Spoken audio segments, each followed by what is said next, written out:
We're here. This is the Visu.News podcast, immediately recorded after the president's emergency address that I don't know what I forget what's on Tuesday night on most networks. It was supposed to be I thought it was going to be The Bachelor last night, but I'm here with Aaron Cynic. And we're holy shit. I think I'm actually more concerned and disturbed by the Democrats' response than the president. The president didn't say anything new or surprising per se, other than the general usual white supremacist tracking lines that they like to do. But the Democrats we must come together, standing in that creepy ass fucking hallway.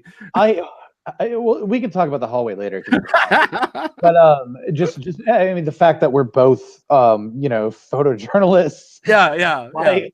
We could look at that and go, "What the fuck is that?" But that's I think that's a whole different podcast that we could come on with, around the lens or whatever. But I've understood that's also a podcast people should listen to. I'm going to shamelessly plug that at the beginning of something where we're talking about a national crisis, because holy shit, I'm still trying to process this. Yeah. Because I mean, like you said, I mean, I'm sitting here typing notes, watching Trump's speech and going like, okay, I want to relentlessly fact check all of these things that a lot of these things I already know. But then the Democrats show up and just literally do absolutely fucking nothing. I listened to both of them and I didn't hear anything. Like I heard words. But I mean, I have this long-standing joke with a good friend of mine, who I talk to on a daily basis, about politics and things like that. And every time something happens, where the Democrats fold on something or cave on something or pretty much do anything in the face of Trump, my line is, well, you have to remember that we have to make sure that we work together in a mature and bipartisan fashion so that the right wing can succeed with their agenda. And that is exactly the response that we got, which is that, Trump talked about, I mean, and we can go into, all the details here, but, he mentioned something, about, resources that have been requested. And I haven't seen this request for resources, and I don't think you have either. I don't know how many people have yet. I mean, this is literally a few minutes after the speech. But, he talked about cutting-edge technology for detecting drugs, weapons, and illegal contraband. And then, it was in Pelosi's response was, well, we can agree on that. While quote honoring our values, we can install new technology to scan cars and trucks and hire more people in this and that. So, what was this? I think is my question. Because I mean, I think, you and I think a lot of other people. Because this whole idea of a national emergency being declared has been talked about because Trump said he might do it and all of those things. And I think, unfortunately, people in there was a lot of media that sort of poo-pooed that idea and was like, oh, well, even if he does, it's no big deal or whatever. But, you have to recognize that, had he done that right now, that is creeping authoritarianism, that is creeping fascism, that is what we've been dealing with for the past couple of years, and so I think that's a thing that we were all kind of standing on edge on before this speech. And now that it happened, it was like, oh, okay, so he recycled his talking points, and instead of taking any kind of principled stand outside of a handful of talking points, I think the Democratic response, which, both Schumer and Pelosi, the two of them together were actually shorter than Trump's speech. Half of that was agreeing with him. So the hashtag resistance has logged on, apparently, and that's what they could bring. I just don't. There's so many opportunities to potentially have like a live fact check. They knew the basic facts of what he was going to say. Obviously, they didn't know the precise words or what bullshit he was going to pull out of his ass. But I mean, there's a lot of shit that like he just repeated the numbers and repeated the ridiculous fear mongering about immigrants. I mean, if like if you know, Ocasio-Cortez was up there, or any number of the record number of Hispanic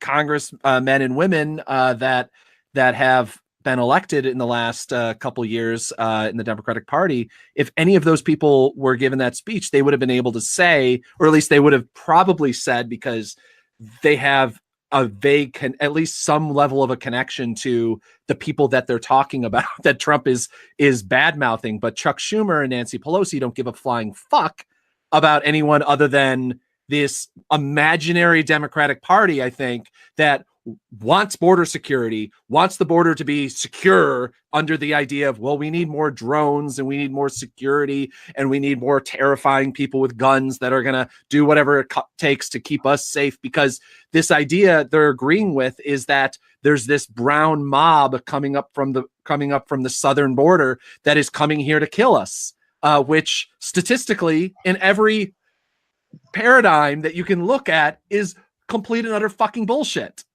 Like, they commit less crimes. They bring, actually, I was just bringing up this article by a colleague of a friend of ours, or a friend of mine, at least, Michelle Chen. Undocumented immigrants contributed over $11 billion to our economy every year. So this border patrol, this border wall won't only not be paid for by it being risen, it will cost us more than it is being built for.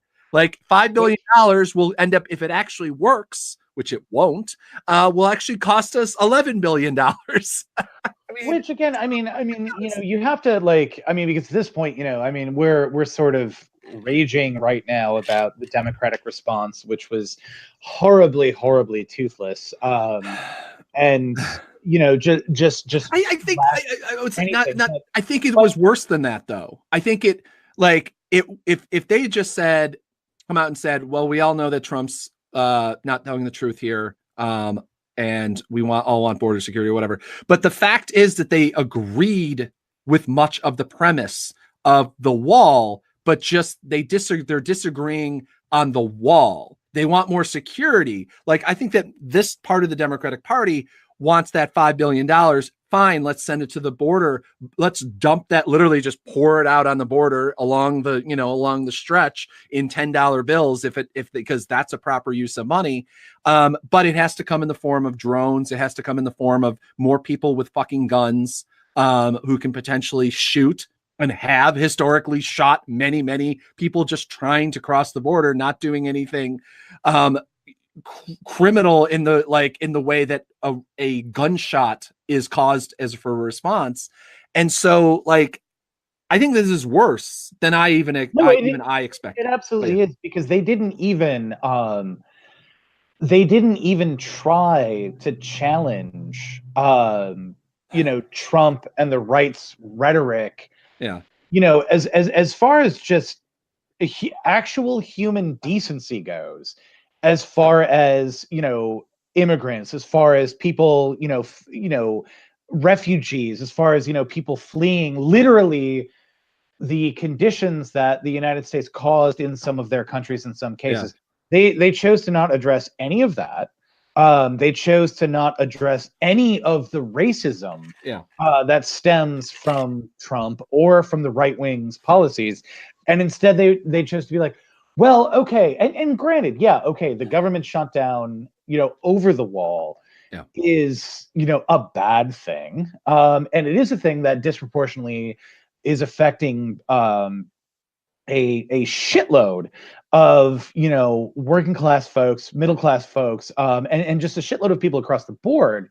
Yeah. But it was like they must have had a team of consultants that were like, wait, we don't want to alienate potential moderate Republicans in 2020. This imaginary So group of people. we should agree, exactly, an imaginary group of people. Yeah. So we should just keep this focused on the shutdown, which, I mean, yeah, we should talk about the shutdown, and we should talk about, I mean, I was literally talking to a person I know who is a federal employee, yesterday, who was furloughed. And this person has, a couple of kids. It's a single family, income, that kind of thing. And, this person now doesn't know when their next paycheck's going to come up. And yeah, that's a problem. But you know what? Another problem is, the other problems are child prison camps. And just the general xenophobia and racism that you see from this administration. And that is something that clearly right now, Democrats just chose to fucking completely ignore. Yeah. And now what? I mean, and not only did they ignore it, but they agreed with a bunch of it. And that I think shows you, how far right and this country has shifted, in just the Trump years, let alone the previous fucking decade and before then. Which is that, oh no, you know what? Yeah, we have to secure the border. Yeah, we have to do this, that, and the other. Well, really? Because all the facts that you're apparently agreeing with are being spouted by Trump and the right, who most of those things are actual lies anyway. So what are you actually trying to do here? And so I'm literally exasperated at this point. And this is, I mean, this is one of this deep problem. I mean, like, I'm looking at, I'm now jumping around and looking at the coverage of it immediately, and everyone's doing their little fact checks and everything like that, which is obviously solidly good. But again, I mean, not that, it's oh so rare that we complain about the New York Times, but like, I'm looking at like, they have, bold areas where they explain, a little bit of it or whatever, they say false, but most of them are, this needs context. And like, the border wall would very quickly pay for itself. This needs context. What? I mean, what like, the fuck is it's that? Just that is a straight up lie.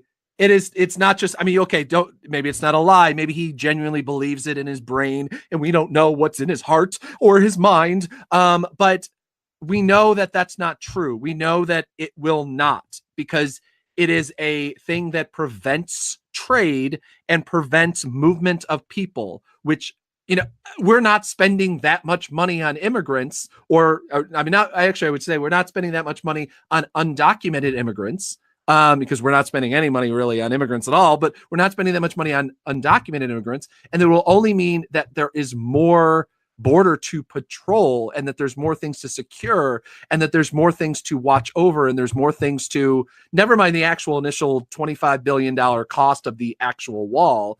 It actually means that we have to fix the wall and upkeep the wall, and also never mind all the environmental costs and what those actually cost, and more flooding because of the way that the wall works, and the more everything else under the sun that happens. It's pretty fucking easy to just say no, and like, of course, here they are, Alan Rappaport of the Times, who's doing most of the fact checks here, saying, but in 25, the president has claimed that the annual cost of the illegal drugs in the United States is $500 billion. But a 2015 report by the Surgeon General estimated that the annual economic impact of illicit drug use is $193 billion. Stopping the flow of drugs across the southwestern border would not entirely stem up the flow of drugs across the United States. Moreover, it is not clear how reducing the cost of drug addiction would finance the wall.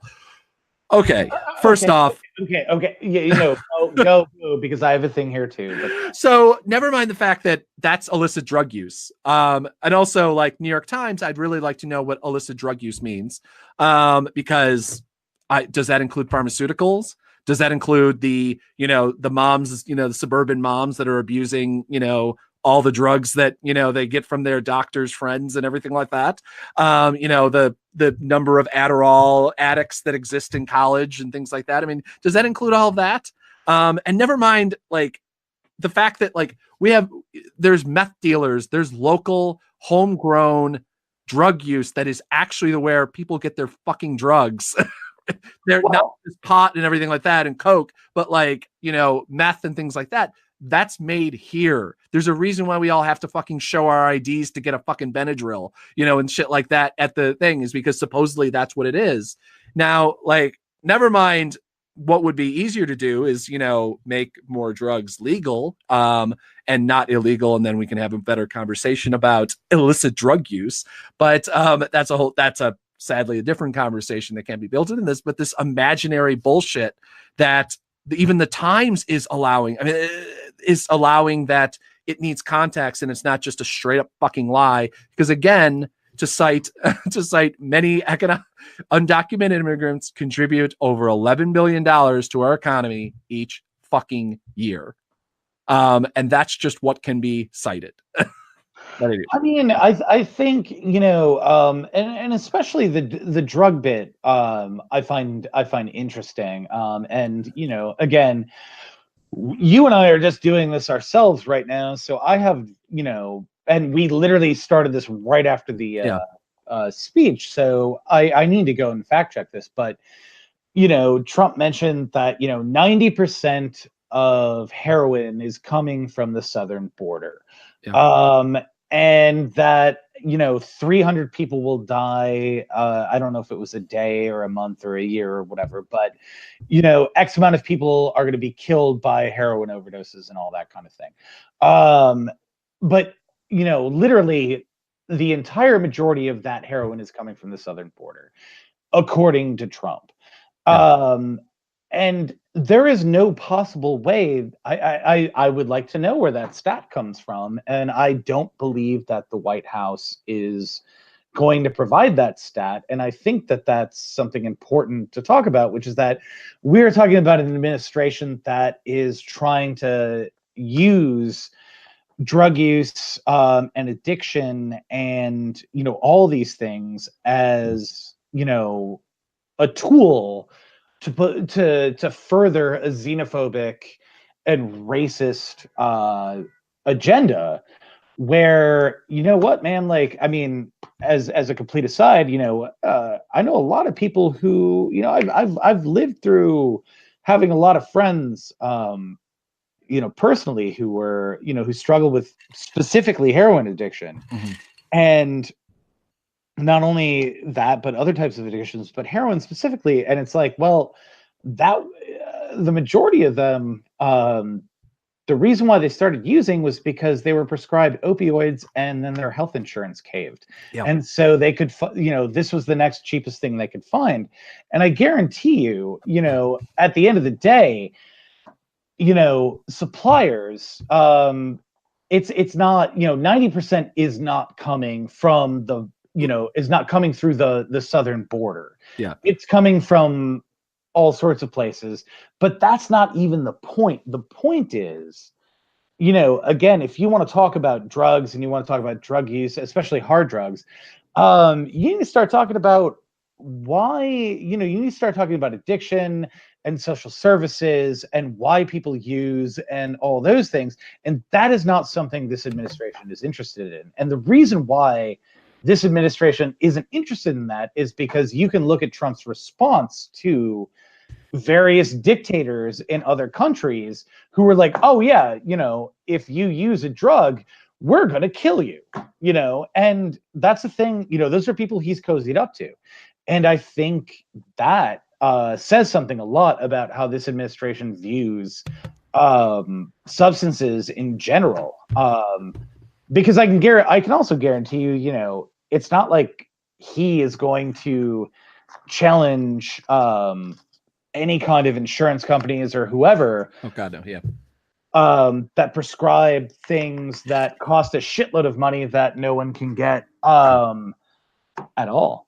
Yeah, I mean, and this is coming from one thing that surprises me is his lack of action. Because this is actually, we talk about the border wall, we talk about immigration, we talk about things, but his real conversation, because I was there in New Hampshire when he started making these, was talking in New Hampshire, which is one of the real hotspots when it comes to heroin problems and opioid addictions and things like that, is talking about working with the medical associations to try to actually get these to be more carefully tracked, get the conversation to be had, to get funding into this into states like New Hampshire and West Virginia, like Trump fucking country, to get the funding so that they could actually have things like first responders having, the training and the, I forget what the shot is or whatever the thing is, or the nose thing that they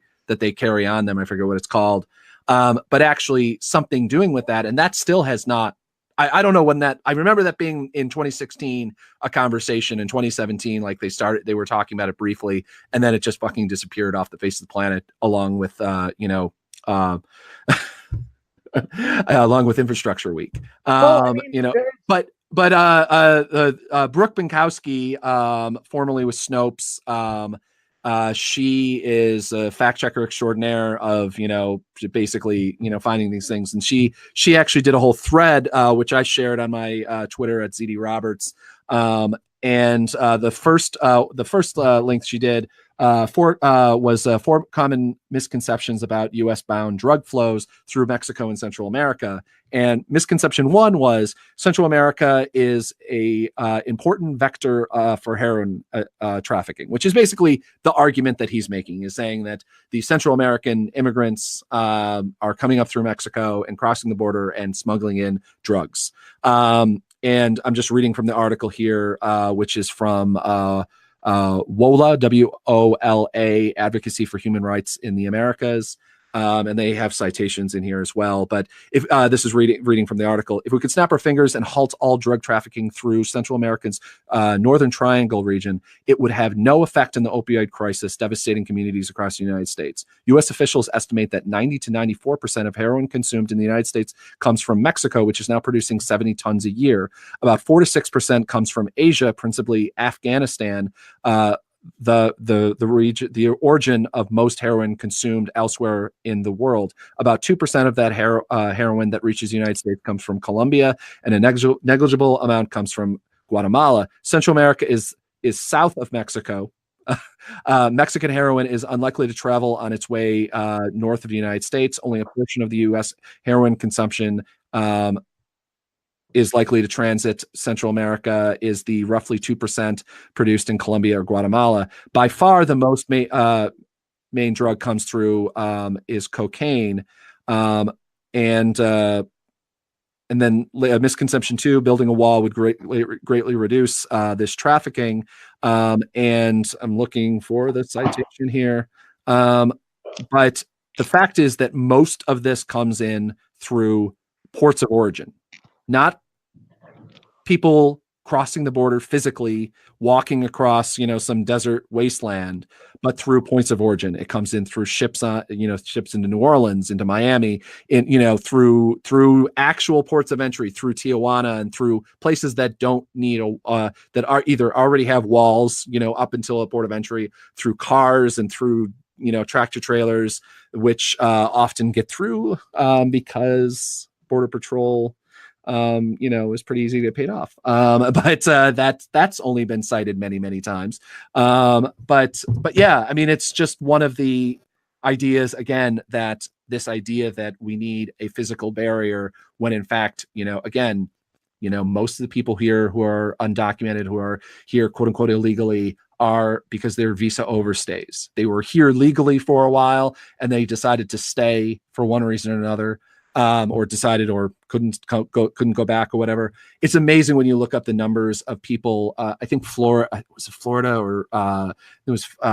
has like more Canadian illegal immigrants than they do from other countries. I mean, like there are states that I think it's Ireland also has one of the biggest problems as well, visa overstays.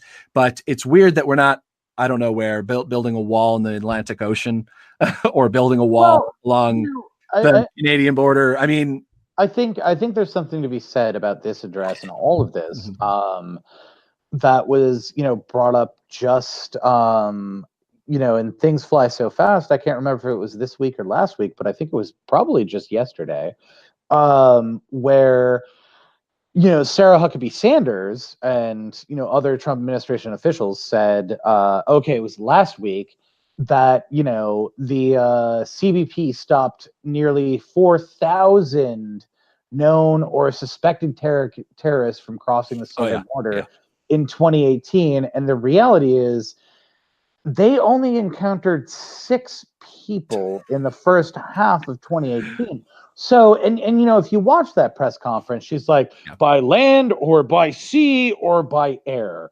And I think, what this comes down to is that this administration and all the people who are loyal to it will just repeat whatever garbage they say. And what it says is, what this address that Trump did, is essentially just another drop in a very large bucket that is filling up very, very quickly. In order to gin up, xenophobic and racist folks reacting to literally anyone who isn't white. Because and that's something that needs to be addressed, and unfortunately folks are the administration has kept everyone so busy fact checking whatever bullshit they throw out that we don't even have time to talk about the overarching kind of theme, which is that anyone we say who isn't quote unquote American isn't American and is therefore evil and bad and coming to kill you and take over your lake house and do whatever. Folks we don't talk enough about, at least when I say we, I mean you and I might, and there are a lot of other good journalists out there who do, but the networks don't spend enough time on that. Even at least the ones who aren't just water carriers for this administration, and that's the problem. I mean, and it should be said. I mean, the other thing that Trump said would pay for the border wall again is this great new trade deal, or the tariffs. I mean, I don't know if I forget whether he actually cited the tariffs in this, but he did say that the new, basically the new and improved NAFTA, quote unquote, the USMP or whatever they're USMC. I'm sorry, United States Marine Corps abbreviation, which I'm sure was totally accidental. That is going to pay for it, which again, that's not paying for it. Like, not only is like, would that, if there is like income money coming in somehow magically, even after the massive tax cuts that Trump pushed through at the same time with this deal that probably negated any positives that would have come out of the trade deal, even if there are any positives that come out of the trade deal. When in fact probably the best thing that's going to actually come out of this is the new Mexican president upping the minimum wage along the border, so that people that are there already will at least theoretically want to stay and work. Because I mean, to me, that's always been the way that you stop people moving is to make sure that they have a way of living where they are. And like if Honduras, to me, you try to figure out how do we fix Honduras, you mean something that we, you mean how do we fix places that we actually actively completely destroyed? Yeah. Previous administrations, which Hillary Clinton's little coup that happened in Honduras. I mean, these policies go all the way back to decades. Yeah. So you can't pin it on. I mean, you could pin the most recent jump up of Honduran immigrants can definitely be cited to the Obama administration. The most recent jump. Absolutely. I think that's actually a decent thing to sort of pause on just for a second, which is that this administration is media savvy in that they will point out, like, oh, well, you know, the Obama administration did this, the Clinton administration did that, the Bush administration did that. And it's like, yeah, all of those things, well, a lot of those things are true. But at the same time, this is just what you're doing is a continuation of that.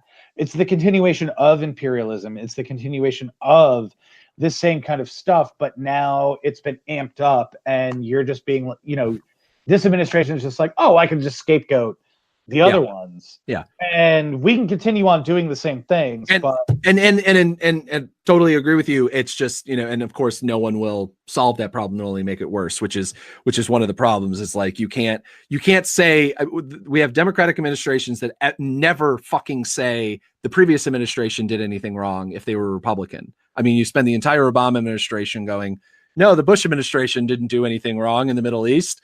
There's nothing to do war crimes or anything like that. And then you have the Trump, but then the Republican administration pops in, whatever that is, and says, hey, look how bad these guys were. And so the continual line of thought of the American public that aren't paying attention always, like, we're paid to do, is we're getting paid for this. Oh, sorry, the check's in the mail, dude. I'd make a Soros joke, but those are no, you make a Soros joke, and well, we already did. So, apparently we're funded by that guy, even though those checks have been promised for. Yeah, it'd be super nice. The right has promised those checks to me since I don't know, for the past 9 years. Yeah, and I have still yet to see one, but the right says that I'm going to get one.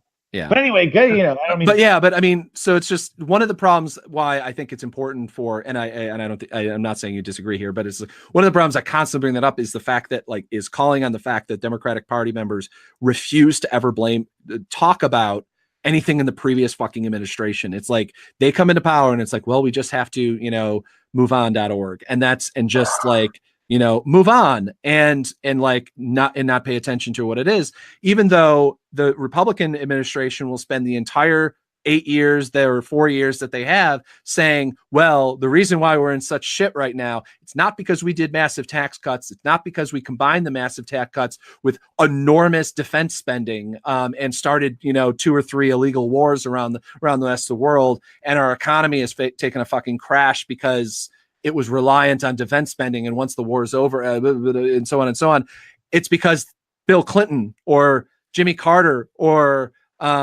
Johnson or Kennedy or, whoever, it's their fault why we're in the mess we are in.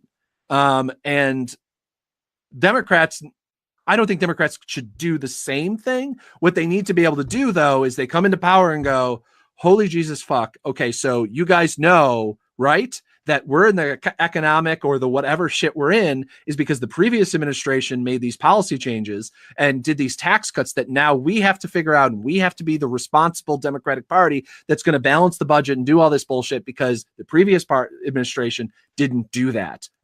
But tried to convince you that it was our fault. And we can set, by the way, though, the previous administration had a budget overflow that was clearly caused by the Clinton administration, but what we're going to do is we're going to send you $215 checks out to everybody. But anyway, I mean, I think what, and I think we might agree here, as we tend to do, but, what Democrats need to do is actually just stop trying to appease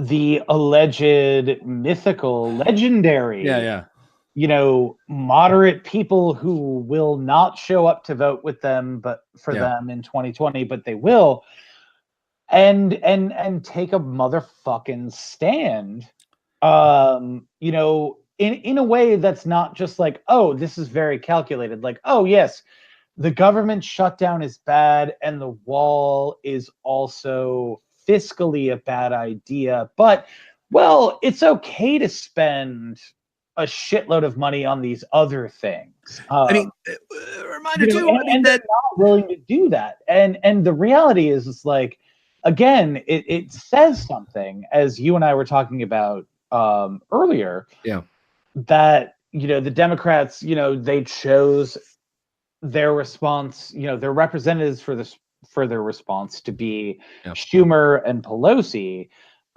whereas they could have chosen anyone who represents who actually lives on the border, who is on the border every day, who knows these struggles, who also can speak to people other than, I mean, Nancy Pelosi, whether the hate is deserved or not, is hated by everyone. Like, and she's a very effective leader, I'm continually fucking told. She raises tons of money, which I guess that if she wasn't the leader of the House, she would stop doing, because I guess that it's a ransom situation. Either either the Democratic Party names her as the leader of the House, or the leader of the Democratic Party, or she stops fundraising, because I guess she's that sort of Democratic leader, which is basically all Democratic leaders have always been historically. And then we have Chuck Schumer, who is continually from New York, repeated the line of "we need real ID," which is basically like the worst fucking.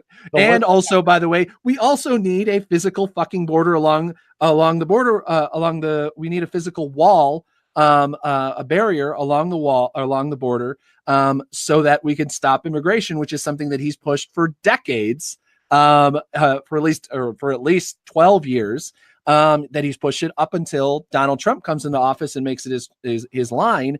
And I go, okay, so I'm fine with having Democrat. I mean, I'm not actually fine, with it, but whatever. I'm not a member of the Democratic Party, but I accept that there would be Democrats that would think that a border wall is a good idea, that they would exist.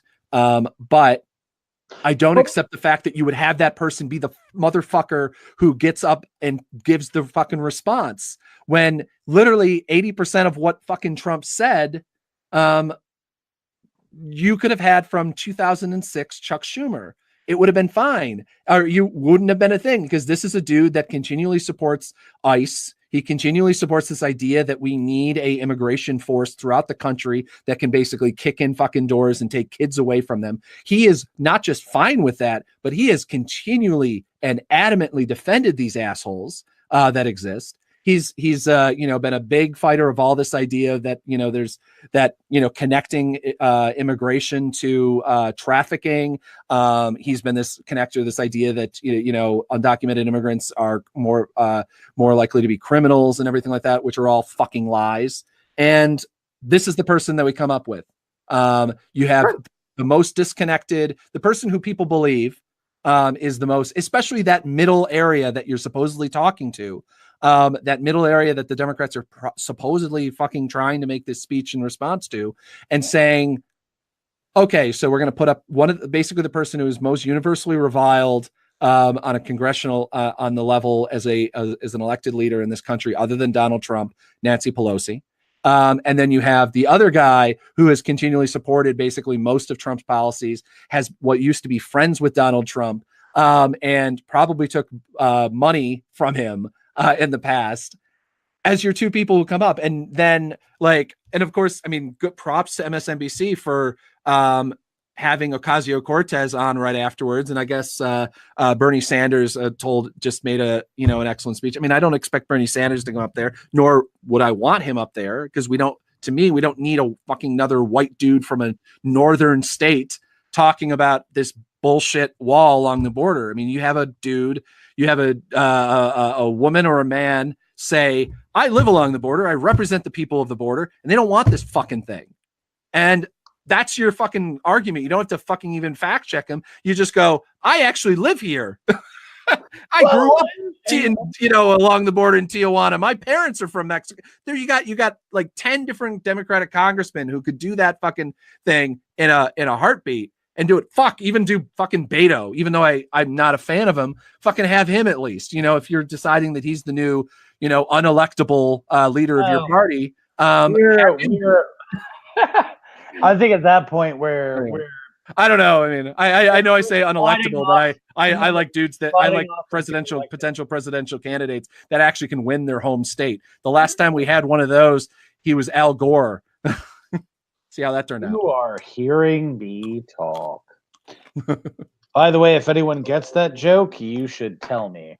You should tell us, rather. You should tell us directly if you get that joke. I will repeat it, which is in reference to Al Gore. My response was, "You are hearing me talk." Yeah. But anyway, no. I mean, I think the overall point is that, by the way, was the please clap of our generation. That was true. But I mean, I think that's the entire point, which is that why is the Democratic Party choosing their response to be so mealy-mouthed and just garbage? When they had a moment, they literally had a moment right now to come out and be like, hey, you know what? All of this is political theater, because it is. Yeah. All of this was engineered by this administration, because most of it was. And you know what? If you know what? We're gonna fix this shit. And these are the people who love to pretend that they're the hashtag resistance, and they're the people who love to show up to the marches that no one's going to get arrested at or whatever. And there's something to be said for that. And I think that folks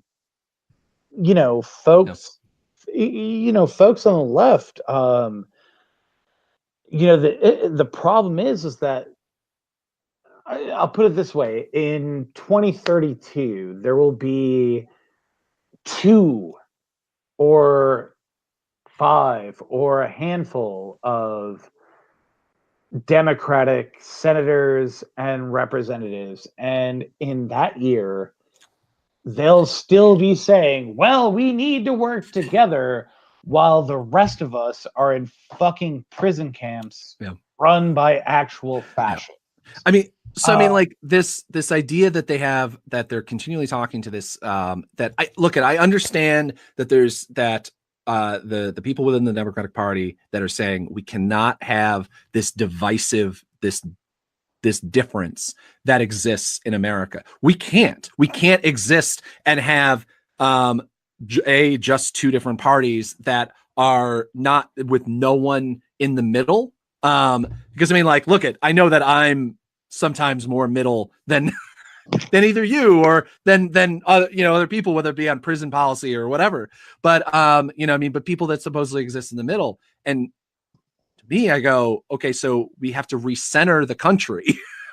Is the fact that but it's the fact that this idea that they're continually speaking to this group of people that not trying to be like, look, at my idea is that we're trying to pull you over to reasonable nature. We're going to speak to you as if you're an idiot.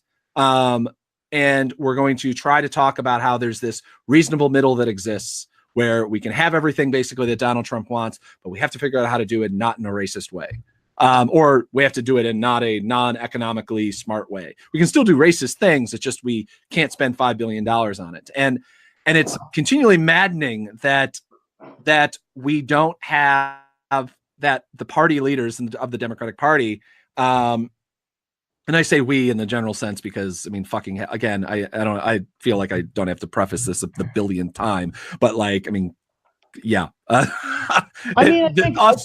2 of us are not represented in any way, shape, and form by the Republican Party. Even I am, my congressional leader here is or a congressman and everything other than the governor basically in where I live is a Republican, but there's no one speaking to me from in that party, and also whatever we say and do or care is not reaching them. And which is why I think why we're focusing not on the just string of lies, because we're not doing a fact check here, the string of lies that Trump said, but focusing on the Democratic response is because that is the only way. I mean, this is, so many people got angry at Ocasio-Cortez when she protested in Nancy Pelosi's office over the Green New Deal. And people were like, why you can't, you just got elected and you're protesting, your own party leaders, whatever. And it's like, well, she could do the thing in the front of the White House, but Trump ain't going to fucking listen. So what do we do here? Who do we protest? Who do we talk to as advocacy journalists or whatever we want to talk to, as activists, as congressional leaders or whoever, you have to talk to the people that have power over changing things and that will actually listen to you. And, and this is always my argument on why, keep Joe Manchin a fucking Democrat, because then at least we have, at least the leaders of the different committees and things like that will be Democrats, and you can potentially change them in whatever, but I'm just trying to explain on why, we barely talk about Trump's speech and not, and we're just kind of bashing Chuck and Nancy. Well, no, and I get that, but you said a couple of things that I think I want to hit on, which are that you mentioned the center, and I think there needs to be a point where folks understand that the quote unquote center has moved very, very far right from where it used to be 5 years ago, 10 years ago, 20 years ago. And so Democrats traditionally defend the center, but the right moves where that center is. And that is something that I think needs to be addressed, because if we don't, then at some point, in 5 years, 20 years, or 2 years, Democrats are going to be clamoring to reelect Trump for a third term because fascism bought 5,000 is just a stretch too far. So there's that. And I think folks need to folks need to realize that there are movements and there are people who have been organizing for years that are left of center, that are not represented by either party, that have been trying to have a voice, and the best that they could do right now is try to push Democrats. But at the same time, they're also the first people in the streets where Democrats only show up once they figure, well, hey, it's not going to hurt us too bad or whatever. I mean, you look at things like, the movements to push the minimum wage or push police accountability or for racial justice or whatever. I mean, people were in the streets ages before the party line stepped up. And that's the fucking problem. And that problem continues today when when you've got Schumer and Pelosi addressing the nation about Trump's fascist speech about, border control, whereas they should be giving other people who know firsthand a lot better the time, but they're not. And that I think speaks to a problem with, the quote unquote hashtag resistance in itself, is that, folks on the ground, are going to do what they're going to do, and they're going to keep fighting because they have to, because this is their lives. Whereas, the majority of representatives are going to be like, well, can we calculate this a little bit? And that's the fucking problem. At some point, at what point do we ask ourselves, are you going to just take a real principled stand and actually do something? We asked, because we've been asking that for the past couple of years. I mean, we asked that about the Muslim ban. We asked that about the child prisons. We've asked that about, people of color getting gunned down in the streets by the cops. And consistently, the party, the Democrats have been like, well, we're going to have to wait and see what's all lives matter. Right. As Nancy Pelosi just fucking did a 30, what it was, I think a 45-second response to do you believe Black Lives Matter question at the MSNBC town hall bullshit thing they did. And her response was, but of course, all lives matter. And it was just like, God fucking damn it. We're fucking 4 years on or 5 years on here of like this being a thing. And we can't get the leader of the fucking Democratic Party to say it. Like, and just say it without caveating. I mean, you can say there should be no caveating. There should be nothing. There should be no question. I mean, I personally prefer like my favorite answer to it would be like, do you believe that Black Lives Matter? Yes, I do. I believe that Black Lives Matter and also Native American lives matter and Hispanic lives matter because they make up the Democratic Party. The base of the Democratic Party is not white people. But anyway, but it's not even about not a San Francisco liberal Democrat does not actually believe that, and that's the problem. It may be where there a lot of the money for the Democratic Party is, but it's not where the Democratic Party is. The Democratic Party is Ocasio-Cortez's district. The Democratic Party is the border. It's that's where the future of the Democratic Party is. It ain't in fucking the Bay Area, and it sure is fucking in upstate New York, which is half the state that Schumer claims to represent, even though I can't remember the last. Actually, I know the last time I saw him in upstate New York. It was when I walked across the stage to graduate from SUNY Oswego, and I shook his hand. But yeah. I think that speaks to something else. Well, that was 15 years ago. But anyway. Yeah, we're talking about Democratic policy or whatever, but the reality is like the right thing to do.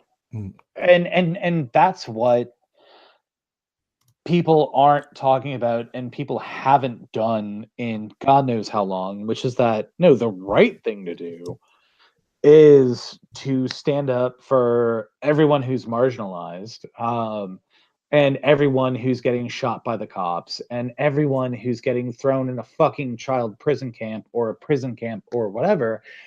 And we're having these, but yet the the talking heads and the pundits and the Democrats and the people in power are simply having discussions about like, oh well, how do we compromise with this fascist agenda? And it's like, no, like at what point, at what point, people always like to say, what would you have done when Hitler was rising to power? Well, I mean, you're here right now. Whatever you're doing right now is the thing you would have done in the 1930s. Whatever you're doing right now is what you would have done in 1930s Germany when fascism was rising to power.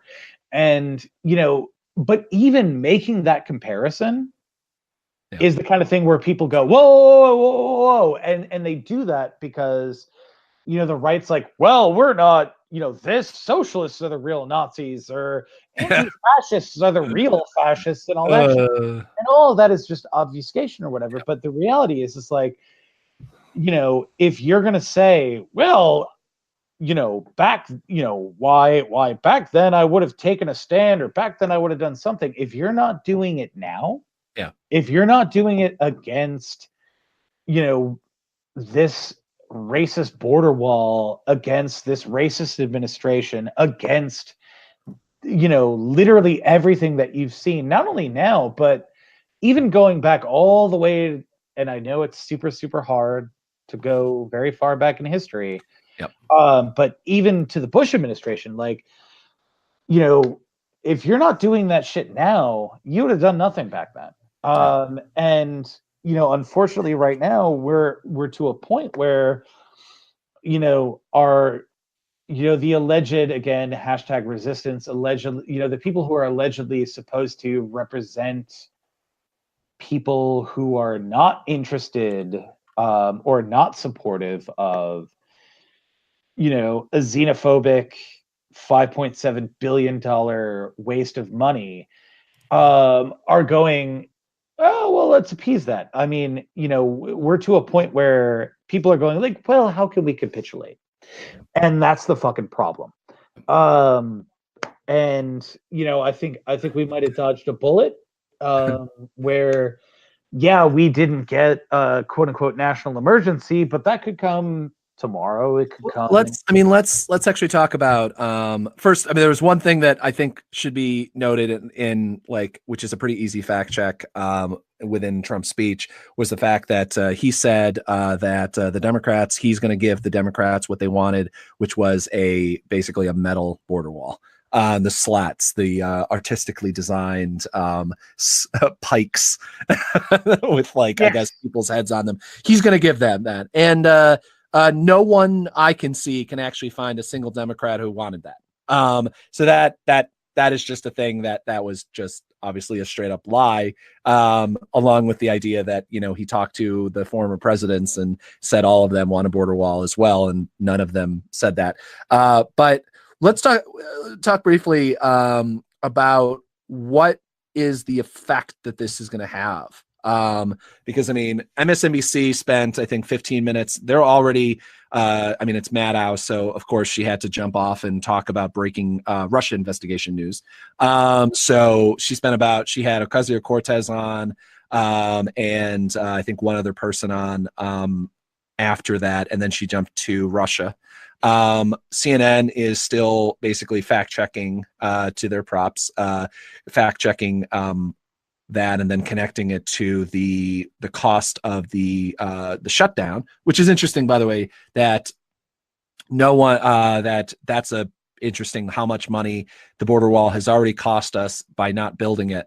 I guess won't be factored into the price of the border wall. The fact that the government's been shut down for 18 days now, 17 days.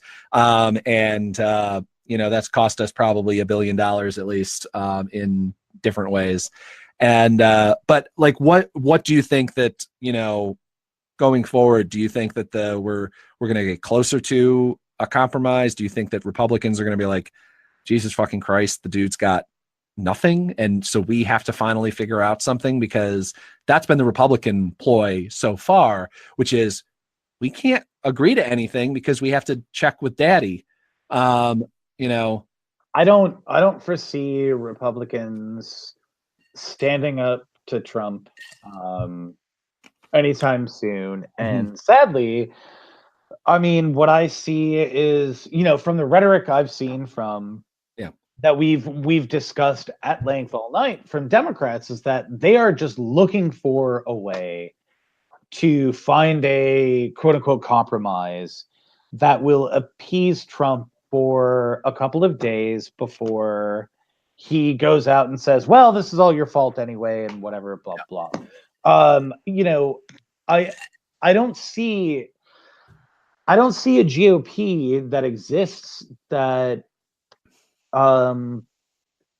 is willing to resist the guy who runs their party and is, making it I think the GOP has fundamentally changed over many years. I mean, even though they've always been the same, and when I say fundamentally changed, I just mean they've been louder about being racist and xenophobic and all those things. So I think your holdouts, the people who exist that you would think would, resist Trump, are people who are just like, well, is it politically viable from, like, can I gain something, in my constituency by not agreeing with Trump? And if they don't, they'll just agree. I mean, we saw this here, with our own governor in Illinois, who, he mostly never really talked about Trump.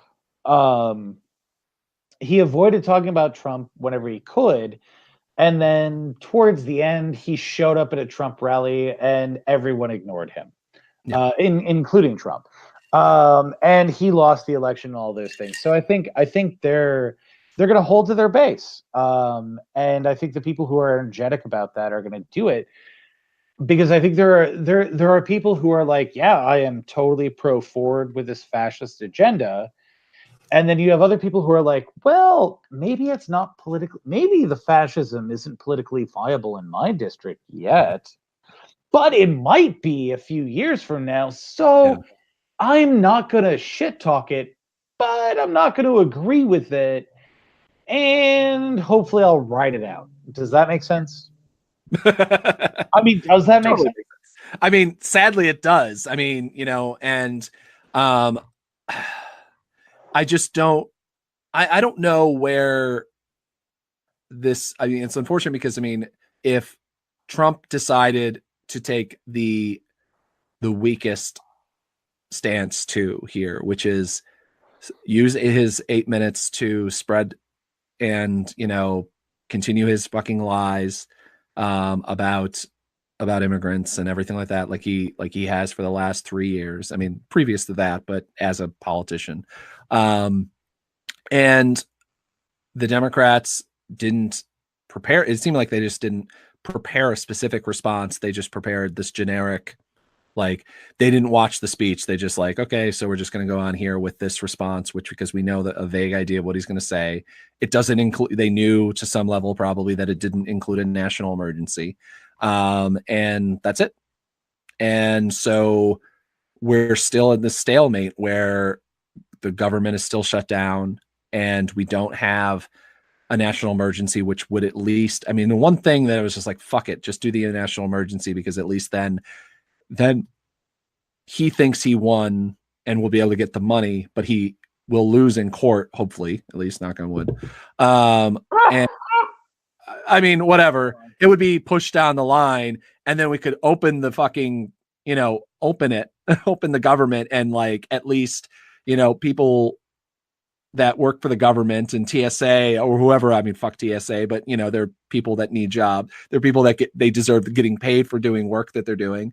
And, but like go through this whole thing and now we're just exactly in the same exact spot.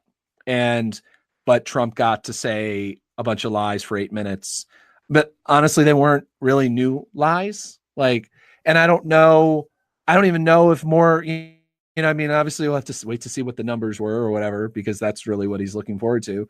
But like, I don't think that nothing has changed from this other than more people, tiny bit more people have heard like him say a bunch of bullshit. But I feel like anyone who was there were already there. I think what ultimately this whole saga shows is just how close we are as a country to a tipping point. We're already at the tipping point and we've already tipped over a bunch, but we haven't fully tipped over into actual full-blown authoritarianism and fascism. But I think tonight's address shows how we're about one step away from that. And I think that's what, folks and people need to understand, which is that, there's going to come a point before the 2020 election. Like if you're sitting around going like, oh, well, we're going to unelect Trump in 2020. That's going to be some bullshit, because that's not going to happen. And the reason why that's not going to happen is because he's very happy where he is. Yeah. He wants that power. The GOP is fine with it because though he might be not necessarily the PR guy for their party, he's still furthering their agenda. Yeah. And they still control the majority of the government. And so I think tonight's saga is just a simple test of, what would happen if the president of the United States decided to declare unilateral authority and become something more than the president, right? Yeah. And I mean, yeah, that sounds like tinfoil hat shit, but I mean, there's plenty of other tinfoil hat shit out there. If you don't understand that Trump, if you don't realize that Trump is an authoritarian and would be totally fine with a fascist government that he ran. Yeah. You haven't been following Trump for the past couple of years or ever. Yeah. So, I think that's the lesson now. And also, I mean, I think the lesson too, and there's a lesson too here for even even the Washington elite and Democrats who are like, oh well, we can appease him for that. No, you can't appease him. You can't appease the party. You can't appease any of them. Yeah. And so you should be bold about your own agenda and move forward with it and make it happen. Because if you sit around and dick around as if, this motherfucker's gonna like give you something, he's not. So why not just shoot for the fucking moon? Just give him Sudetenland. It'll be fine. Exactly. Give me Can we build a wall in Sudetenland and call it a thing anyway? But okay, well, we've gone on about this longer than the speech, which was shockingly short. But yeah, so I mean, do you have anything? What's your most recent Shadowproof art? You just did a Shadowproof podcast, right? I did. It's about the Chicago mayoral election. I've got an article coming this week about neighborhood divestment and investment in Chicago coming this week that should appear soon, I hope. But I've got that, and I've got another several articles that I'm doing on the Chicago mayoral election. So because I live here. Mm-hmm. And even though President Trump says that, at least the way his rhetoric works, I'm apparently, according to him, I'm sweeping bullets off my front porch. But it must be hard to vote. It must be hard to, do journalism in that setting. It's hard to do journalism. It's hard to vote. At least it would be if that was actually the reality, but it's not. Well, thank you for your bravery. Yeah, I'm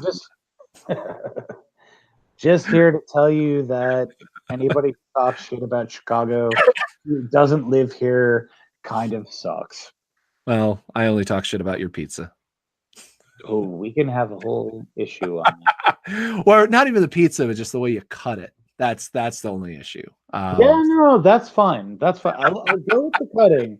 I won't go because deep dish does not represent Chicago. Y'all ain't never had tavern style. I was watching the Bruce Willis remake of his revenge thriller. I'm blanking on the name of it now, but it was in Chicago, and the way that they established it was the fact that he was sitting there eating Chicago deep dish pizza in a restaurant with his daughter, and that was like, oh, it's Chicago, because we know that's Chicago. Deep dishes for tourists and parents of kids who are just going to college. In fact, the only thing I'll trust Bruce Willis on is his choice of drinks in what was that movie? Now I'm spacing on it. Hudson Hawk. Yes, Hudson Hawk. Thank you for the Hudson Hawk reference. That's my favorite. I'll take a cappuccino. I love that fucking movie. You realize I have a Hudson Hawk plaqued movie poster right outside this door. Do you really? Like it? Yeah, I seriously do. Okay, we'll have to talk about that later. But anyway, thanks so much, Aaron Cynic. Where can people find you? AaronCynic.net, at Aaron Cynic on Twitter, and at Aaron Cynic on Instagram. Sweet. You couldn't get AaronCynic.com? No, I couldn't at the time. Really? I think it might exist now. Like, wait, there's somebody else named it? Anyway. At the time, somebody else owned it, and I was like, I don't want to buy it for $50. Oh, probably somebody did a sit thing just because it's Cynic. Okay. Yeah. And no, I mean, I have the problem with the I everything's ZD Roberts now, because basically there's like 17 Zach Robertses in this country, and they always beat me to getting whatever the login, stuff like that. So I was like, fuck it, ZD Roberts. And now I'm like attached with that. Like I continually have to, when I do I'm Zach D Roberts. I'm like, I don't really care. No, see, I have that same problem in that, like, at some point people took the things I wanted, but had to make do. That's what you do. Well, thank you very much for joining. You can find us at both of our work at Visu.News. That's VISU.NEWS. And make sure you sign up for subscribe to our podcast here that you've just been listening to, which seems a little weird that we have to remind you at the end of the podcast, because how else are you listening to this? But you can sign up Spotify, Google Play, we're back on iTunes finally, fucking hell. And also there's at least one more and I'm blanking on it, but basically your podcast. And God bless you if you sign up, because that means you listen this far. Yes. And so if you have listened this far, if you live in or are in Chicago, I will actually buy you a beer if you subscribe. Or you can buy us a beer and go to our Patreon, patreon.com/Aaron Cynic, and patreon.com/ZD Roberts for me. You can buy us a beer or a whiskey or whatever, depending on your choice. And usually you get, we're going to publish this right away. Basically it'll be up like maybe 2 hours after Trump's speech. But normally you'd get at least a day or two the access to the podcast early through our Patreon, which is something that's kind of cool, isn't that? And so, everyone have a good night, and thanks for listening.